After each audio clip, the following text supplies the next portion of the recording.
Hi everyone. In today's clip, I want to talk a little bit about whooping cough. This will be a three-part series, so please watch them in order. Please note that anything I record here are for informational use only and is not intended to diagnose or cure any ailments.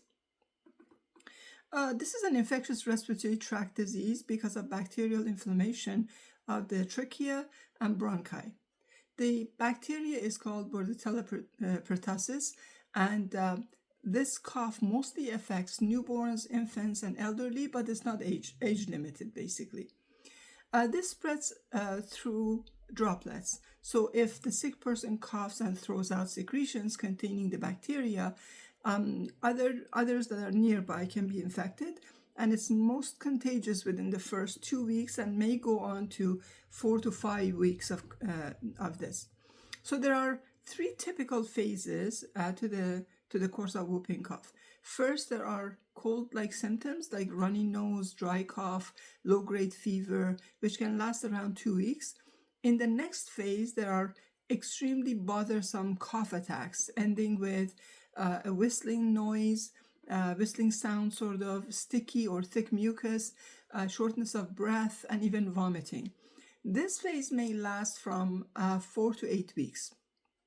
The third phase is around 2 to 4 weeks, when the cough attacks gradually lose their intensity and happens less frequently. One major difference, just in case you want to know, between influenza and whooping cough is that influenza causes high fever, cough, muscle pain, joint pain, headaches. It is short-lived and it subsides within 7 to 10 days. Whooping cough usually is chronic and it lasts between 100 or more days. So typical complications of this ailment include bacterial pneumonia, brain damage, encephalopathy, urinary incontinence, asthma, COPD, kidney issues, and rarely rib fractures or stroke or brain bleed. B. pertussis infection is not a walk in the park, obviously. It is, if this happens to a newborn, it can actually be managed successfully. This would need diligence and for adults to rock the young infant at the peak of infection, sort of 24 hours for several days. If the baby is 3 months old and fully breastfed, then they will respond well, but can still be a bit stressful for everyone. Otherwise, healthy babies over 6 months of age with whooping cough should not worry any parent if they understand the principles and protocols to deal with the infection and are well equipped and organized. B. pertussis bacteria is very tricky, and parts of its armor involves several toxins. Toxin production is the major reason for the worst symptoms. Conventional medicine usually is not concerned in addressing the toxin issue in most infections. They give antibiotics, which have never been shown with any certainty to limit the duration or severity of whooping cough.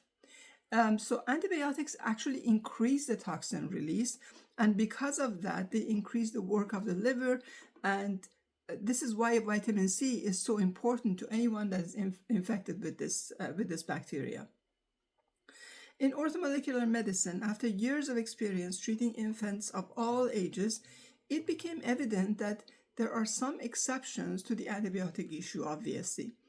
In 2 weeks to 2 months of age, if the antibiotics is given at the very first sign of the cough, the severity of cough can often be decreased.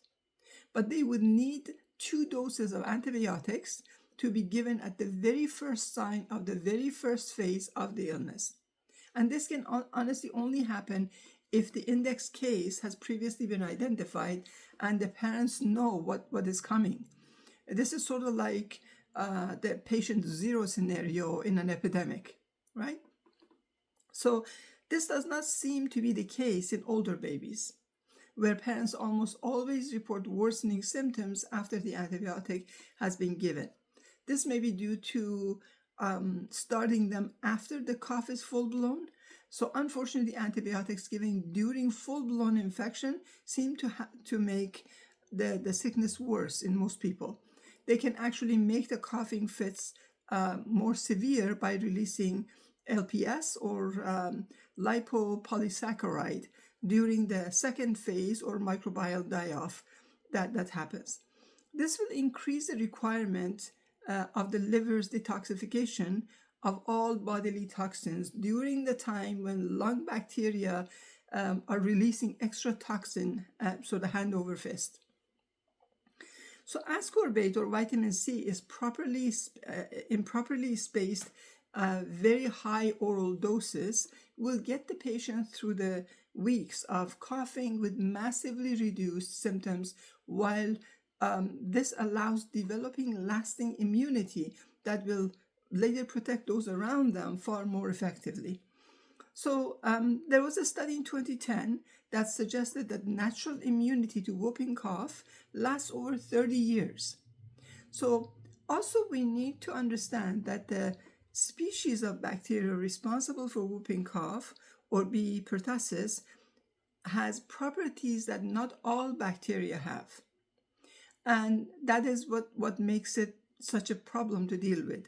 It secretes several toxins and has adapted to stick to cells of the airway. So in healthy individuals, the bronchial hairs or cilia are moving mucus up and out all the time. It is this continuous movement that helps keep the airways free of invasion and pathogens. If the lungs didn't do this, then microbes in the environment would be able to take hold. The lining mucus is part of the natural immune system that is loaded with immune globulins.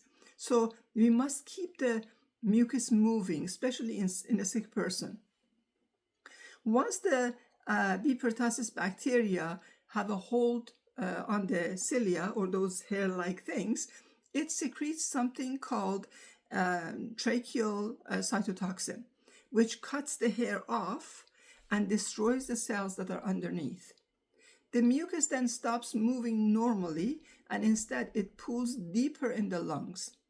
Then it builds up and breathing becomes harder, and the body signals coughing to try to move the mucus out of the way for proper breathing to happen, basically. So I will be continuing this in part 2. Please ensure not to try and address any ailments you might have on your own, and contact your healthcare provider for proper steps and attention. Like and follow for more. Be the light.